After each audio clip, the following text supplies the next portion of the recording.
Anger. We all feel it, right? But it's not a one-size-fits-all thing.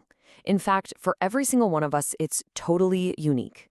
So today, we're going to get into what that really means. And we're not just going to talk theory. We're going to dive deep into the real, documented life of one person, a man named Ian.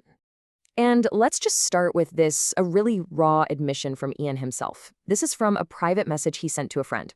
This one quote, it just perfectly sets the stage for everything we're about to unpack. We're taking a really honest look at a personal struggle with an emotion that, can feel completely out of control. It's a journey to understand not just the anger itself, but the person behind it. All right, so if we're going to get a handle on the anger, we have to get a handle on the man. So who is Ian? Let's zoom out from just this one emotion and really look at the whole picture. Okay, so right away, you see this really fascinating contrast, don't you? I mean, on one hand, you've got this professional who literally works with trauma. He knows the lingo, he's got this super sophisticated emotional vocabulary, but then, on the other hand, he's neurodivergent, and he's incredibly sensitive to how people connect or don't connect with him. You put those two things together and, well, it's the perfect recipe for a complex and, yeah, often pretty turbulent inner world. And you know what? This isn't some new thing for him. This struggle goes way back. We've got primary sources like this journal entry from more than a decade ago that show he's been picking apart his own thoughts and behaviors for years. I mean, meticulously. So this is someone who is deeply, deeply invested in self-awareness. And yet, he's still in the ring, wrestling with this incredibly powerful emotion. Okay, so how does this anger actually, manifest in his day-to-day life? Well, we can see the main trigger, the real flashpoint, in the breakdown of his relationship with his ex-husband, Louis. This is where all that internal stuff becomes very, very real. If you look at their private messages, a really clear pattern starts to jump out. Ian talks about feeling like he's under constant surveillance, like his personal space is just being violated over and over. And that feeling, that sense of being controlled, of not being trusted, it's like a relentless trigger, just constantly stoking the flames of anger and resentment.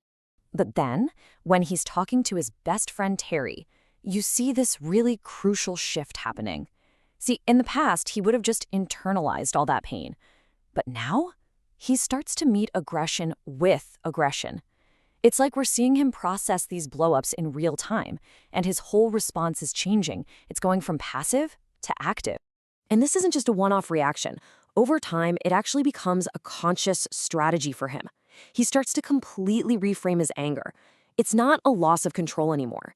Instead, he sees it as a tool, a form of catharsis, almost like a way of repaying this emotional debt he feels he's owed after so many years of feeling controlled and just not heard. So, all of this brings us to a really critical question, right? When you're dealing with anger that's this intense and it keeps coming back, how in the world do you change that pattern? Well, this is where psychology can really give us a kind of map. Let's dig into a few frameworks that offer a real toolkit for change. So, one really powerful tool is something called the Enneagram.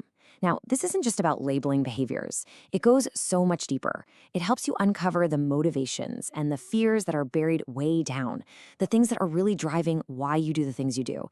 It's an amazing framework for some serious self-awareness. And this chart is a perfect illustration of why the Enneagram is so useful.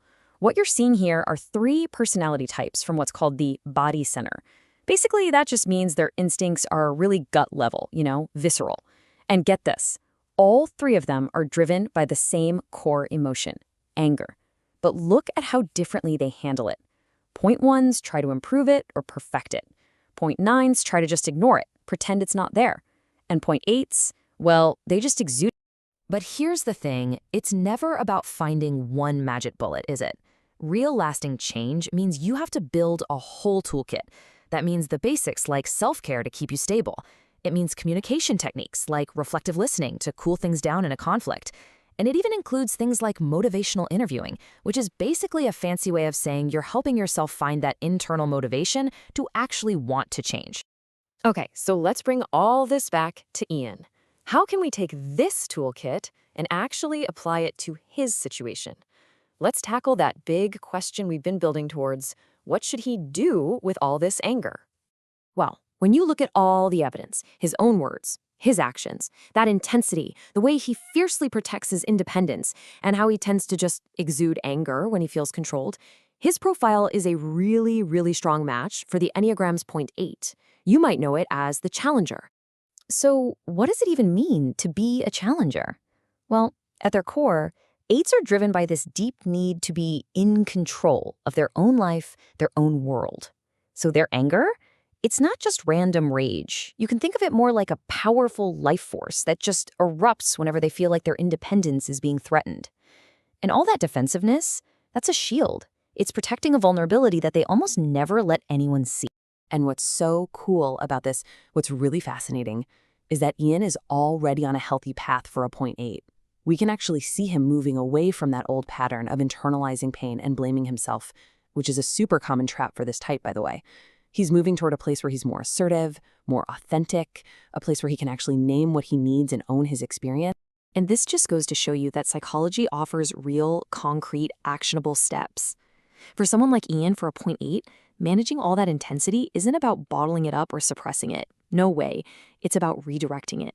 Things like writing stuff down can help you shift from that emotional, gut-level space into the more logical, analytical headspace. And even simple things, taking a break, literally just walking into another room, can help disperse that powerful energy and give you the space to respond instead of just react. But look, this isn't some fairy tale with a neat little happily ever after ending. Real transformation, the kind that sticks, it's never a destination you just arrive at. It's a process. It's ongoing practice, reflection, and constantly discovering new things about yourself. And honestly, Ian's own words just capture this perfectly. He says he feels like he's between two versions of himself. The old one is trying to hang on, and the new one hasn't quite taken shape yet. That right there is the messy, uncomfortable, but totally hopeful reality of what real change feels like. He's right in the middle of writing his next chapter. You know, diving deep into one person's story like this, it always brings it back to us, doesn't it? It leaves us with a big question to think about for ourselves. In our own lives, with our own complicated internal worlds, what tools are we using to write our next chapter? Is it more self-awareness, new strategies, maybe just a better understanding of what makes us tick? It's something for all of us to consider.